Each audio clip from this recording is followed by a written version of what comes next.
दोस्तों, आखिर क्या हुआ जब अचानक प्रकट हुई अयोध्या में माता सीता। एंड माता सीता को कौन नहीं जानता। यह वही माता सीता हैं जिन्होंने अपने पति के लिए 14 वर्ष वनवास में गुजारे थे, जबकि वनवास तो सिर्फ राम को मिला था। धन्य थी वो माता सीता जो इतनी स्वाभिमानी स्त्री थी, जिन्होंने अपने पति का साथ नहीं छोड़ा तो भला आज कैसे छोड़ सकती है। जब उनके प्रभु राम की प्राण प्रतिष्ठा हो रही है तो वह भला कैसे अकेली रहे। मेरे साथियों, कुछ दिनों से अयोध्या चर्चा का विषय बना हुआ है। वहां एक से बढ़कर एक चमत्कार देखने को मिल रहे हैं। कभी गिद्धों का झुंड तो कभी भालू और बंदरों का झुंड देखने को मिल रहा है। लेकिन भालू और बंदर अपने प्रभु राम की प्राण प्रतिष्ठा में शामिल हो रहे हैं, तो माता सीता भला पीछे कैसे रह सकती है। वो भी अपने प्रभु राम के कार्य में शामिल होना चाहती है। दोस्तों, माता सीता ने लोगों के कहने पर अपने प्रभु राम को छोड़ दिया था और वह धरती माता की गोद में समा गई थी। लेकिन जैसे ही उनको पता चला कि प्रभु अयोध्या आ रहे हैं, तो वह भी दौड़ती हुई चली आई अपने प्रभु से मिलने। अब दोस्तों, आपके दिमाग में एक बात जरूर आ रही होगी कि प्राण प्रतिष्ठा क्या होती है। तो मैं आपको बता दूं कि प्राण प्रतिष्ठा का मतलब होता है मंत्रों द्वारा शरीर को जीवित अवस्था में लाना। तो दोस्तों, अब बात करते हैं चिरंजीवी के बारे में, जिनमें सबसे पहला नाम आता है हनुमान जी का और दूसरा नाम आता है विभीषण का। ये दोनों लोग अजर अमर थे। विभीषण प्रभु राम के बहुत बड़े भक्त थे। इसलिए जब हर कोई प्रभु राम से मिलने अयोध्या पहुंच रहा है, तो भला वह पीछे क्यों रह जाते। यह घटना अयोध्या नगरी की है, जो हाल फिलहाल ही हुई है। पिछले कुछ दिनों से हम सभी ये सुनते आ रहे हैं कि जब से राम मंदिर उद्घाटन का कार्य जितना समीप आ रहा है, वैसे वैसे ही बड़ी बड़ी घटनाएं भी सामने आ रही हैं, जिसमें सर्वप्रथम गिद्धों के झुंड की घटना सामने आई थी। उसके बाद वानरों की और उसके बाद भालू के झुंड की घटना हमारे सामने आई थी।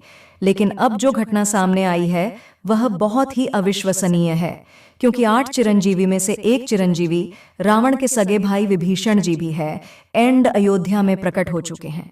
इसके बाद लोगों के मन में शंकाएं पैदा हो रही हैं कि यह क्या हो रहा है और आखिर यह कैसे हुआ। ये विचार सभी के मन में आ रहे हैं। तो आपको बता दें कि विभीषण जी को प्रभु श्री राम ने ही समय के अंत तक जीवित रहने का वरदान दिया था। दोस्तों, रावण के भाई विभीषण बहुत बड़े राम भक्त थे, जिस प्रकार से हनुमान जी, जामवंत जी, लक्ष्मण जी और अन्य बहुत से लोग थे जो राम जी के बहुत बड़े भक्त थे। उनमें से एक है विभीषण जी, जिन्होंने प्रभु श्री राम की मदद की थी रावण को मारने में, क्योंकि एकमात्र विभीषण जी ही यह जानते थे कि रावण की नाभि में अमृत है, और वही एकमात्र सबूत थे जिन्हें यह पता था कि वह अमृत सिर्फ और सिर्फ रावण की नाभि में है और रावण सिर्फ वही वार करने से मरेगा। अगर विभीषण जी उस वक्त श्री राम का साथ नहीं देते तो रावण शायद नहीं मरता। एंड आज रामायण का इतिहास कुछ और होता है। दोस्तों, महर्षि विशाश्रव को असुर कन्या के किसी के सहयोग से 3 पुत्र हुए, जो कि रावण, कुंभकर्ण और विभीषण थे। विभीषण विशिश्रवा के सबसे छोटे पुत्र थे। विभीषण बचपन से ही धर्मपरायण और भगवान का भक्त थे। विभीषण की पत्नी का नाम शर्मा और उसकी बेटी का नाम त्रिजटा था। एक बार तीनों भाइयों ने बहुत दिनों तक कठोर तपस्या करके ब्रह्मा जी को प्रसन्न कर लिया। ब्रह्मा जी ने प्रकट होकर तीनों से वर मांगने के लिए कहा। रावण ने अपने महत्वाकांक्षी स्वभाव के अनुसार ब्रह्मा जी से लोगों के विजयी होने का वरदान मांगा। एंड कुंभकर्ण ने इंद्रासन की जगह गलती से निंद्रास्थान मांग लिया, इसलिए वह वर्ष में बस 1 दिन के लिए ही जगता था। अंत में विभीषण ने उनसे भगवान की अनंत भक्ति की याचना की। तपस्या से लौटने के बाद रावण ने अपने सौतेले भाई कुबेर से सोने की लंका को छीनकर उसे अपनी राजधानी बनाया और ब्रह्मा के वरदान के प्रभाव से त्रिलोक विजय बना। विभीषण भी रावण के साथ लंका में रहने लगे और रावण ने जब सीता जी का हरण किया, तब विभीषण पराई स्त्री के हरण को महापाप बताते हुए सीता जी को श्री राम को लौटा देने की सलाह देकर हमेशा धर्म की शिक्षा देते थे। लेकिन रावण उनकी एक नहीं सुनता था। अंत में रावण ने उसे लंका से निकाल दिया। दोस्तों, जब हनुमान जी सीता की खोज करते हुए लंका में आए थे, तो उन्होंने श्री राम नाम से अंकित विभीषण का घर देखा। घर के चारों को तुलसी के वृक्ष लगे हुए थे। सूर्योदय का समय था। उसी समय श्री राम नाम का स्मरण करते हुए विभीषण जी की निद्रा भंग हुई। राक्षसों के नगर में श्री राम भक्त को देखकर हनुमान जी को आश्चर्य हुआ। फिर उसके बाद दो राम भक्तों का परस्पर मिलन हुआ। हनुमान जी ने उनसे पता पूछकर अशोक वाटिका में माता सीता का दर्शन किया। जब हनुमान जी लंका का दहन कर रहे थे, तब उन्होंने अशोक वाटिका को इसलिए नहीं जलाया क्योंकि वहां सीता जी को रखा गया था। दूसरी ओर उन्होंने विभीषण का भवन इसलिए नहीं जलाया क्योंकि विभीषण के भवन के द्वार पर तुलसी का पौधा लगा था और वहां भगवान विष्णु का पावन शंख, चक्र और गदा भी बना था। सबसे सुखद तो यहाँ की उनके घर के ऊपर राम नाम अंकित था। ये देखकर हनुमान जी ने उनके भवन और मंदिर को नहीं जलाया।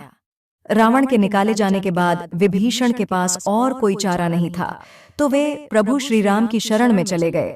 वे चाहते थे कि निर्दोष लंकावासी न मारे जाएं और लंका में न्याय का राज स्थापित हो।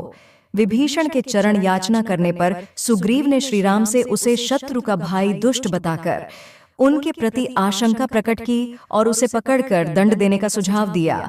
लेकिन हनुमान जी ने उन्हें दुष्ट की बजाय शिष्ट बताकर शरणागति देने की वकालत की। इस पर श्री राम जी ने विभीषण को शरणागति न देने की सुग्रीव के प्रस्ताव को अनुचित बताया और हनुमान जी से कहा कि आपका विभीषण को शरण देना तो ठीक है, किंतु उसे श्रेष्ठ समझना ठीक नहीं है। इस पर श्री हनुमान जी ने कहा कि प्रभु विभीषण को ही देखकर अपना विचार प्रकट कर रहे हैं। एंड मेरी ओर से भी देखिए, मैं क्यों और क्या चाहता हूँ। मैं चाहता हूँ कि विभीषण को अवश्य शरण दी जानी चाहिए। दोस्तों, विभीषण का एक गुप्तचर था जिसका नाम अनंत था। उसने पक्षी का रूप धारण कर लंका जाकर रावण की रक्षा व्यवस्था तथा सैन्य शक्ति का पता लगाया और इसकी सूचना भगवान श्री राम को दी। विभीषण ने ही राम को कुंभकर्ण, मेघनाद और रावण की मृत्यु का रहस्य बताया था। भगवान श्री राम ने विभीषण को लंका नरेश बनाया और अमर होने का वरदान दिया। विभीषण जी अष्ट चिरंजीवी में एक है और अभी तक विद्यमान है। विभीषण को भी हनुमान जी की तरह चिरंजीवी होने का वरदान मिला है। वे आज भी सशरीर जीवित हैं। इंद्र आदि देवताओं के बाद धरती पर सर्वप्रथम विभीषण ने ही हनुमान जी की शरण लेकर उनकी स्तुति की थी। विभीषण ने हनुमान जी की स्तुति में एक बहुत ही अद्भुत और अछूत स्तोत्र की रचना की है। विभीषण द्वारा रचित इस स्तोत्र को हनुमान वर्णवाल स्तोत्र कहते हैं। हनुमान जी ने सबसे पहले सुग्रीव को बाली से बचाया और सुग्रीव को श्री राम से मिलाया। फिर उन्होंने विभीषण को रावण से बचाया और उनको राम से मिलाया। हनुमान जी की कृपा से ही दोनों को ही भय मुक्त जीवन और राजपाट मिला। इसी तरह हनुमान जी ने अपने जीवन में कई राक्षसों और साधु संतों को भय मुक्त और जीवन मुक्त किया है। मेरे मित्रों, विभीषण जी की ऐसी भक्ति देखकर भी यदि आपने अभी तक चैनल को सब्सक्राइब नहीं किया है तो चैनल को अभी सब्सक्राइब कर लीजिए और वीडियो को भी लाइक कर दीजिए और कमेंट्स में जय श्री राम जरूर लिखिएगा। धन्यवाद।